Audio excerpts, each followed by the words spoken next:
Welcome back. In sports news, Nigeria's Divine Oduduru has qualified for the semi-final of the 200 meters at the World Athletics Championship in Doha, Qatar.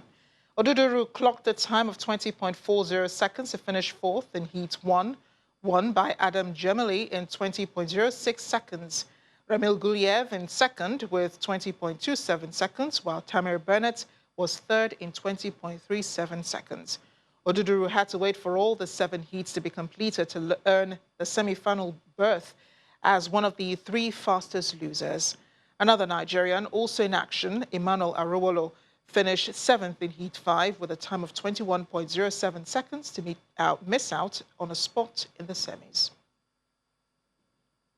Meanwhile, the Minister of Youth and Sports Development, Mr. Sunday Dare, has recalled the technical director of the Athletics Federation of Nigeria, Mrs. Sunday Adeleye, from the World Athletics Championship in Doha, Qatar.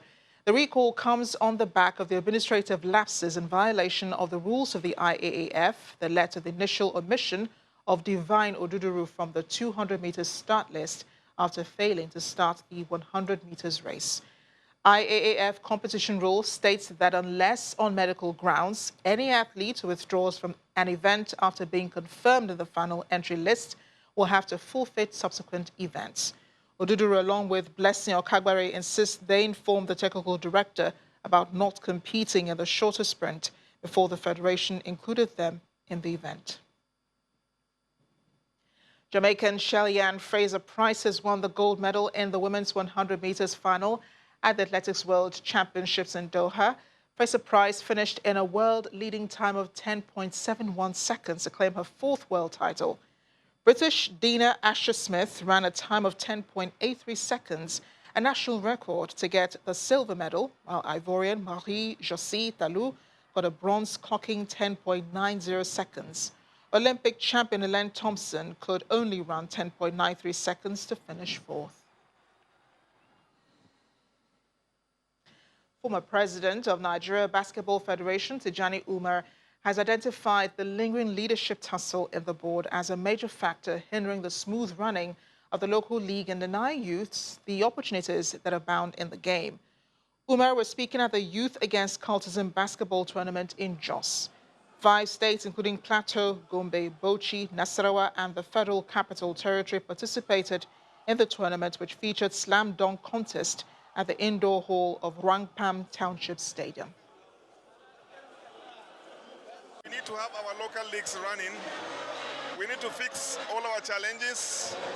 We need to come back to the table and harness these resources that we have. You see, the hall was full today. So it's a huge task on our hands to try to get them harnessed, engaged, and then clearly directed and guided for a very wonderful league. It just tells us if we don't get it right, if we don't get the league back on course, these young people that came here today will have nothing to do that is positive, and we stand to lose.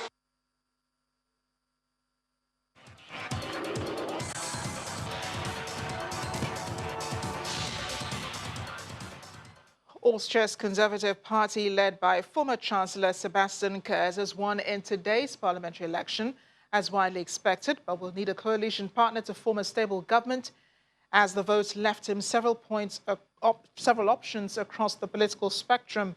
The election followed the collapse in May of Kurz's coalition with the far-right Freedom Party after a video sting scandal that forced FBO Vice-Chancellor Hans Christian Strache to step down.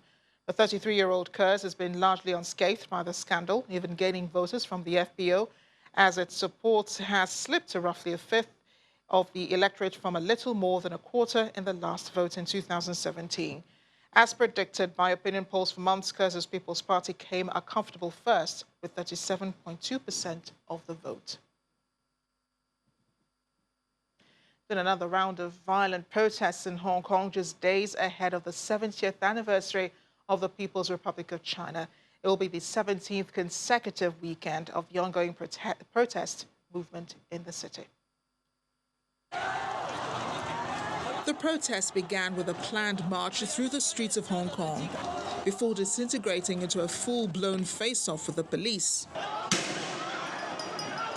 For 17 consecutive weekends, these protesters have ravaged the streets in an ongoing battle for control with the police, who fired water cannon, rubber bullets, and round after round of tear gas at petrol bomb and brick-throwing protesters. Hundreds of black-clad protesters themselves with umbrellas confronted police. Some hurled petrol bombs inside the security barriers surrounding the building. Hours later, police made dozens of arrests. There were no immediate reports of serious injuries.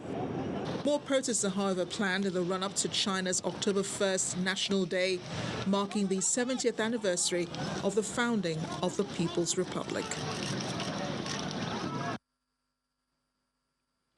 And the main news again. Former vice presidential candidate Pastor Tunde Bakare has defended the online video from an old message, insisting it represented his political aspiration.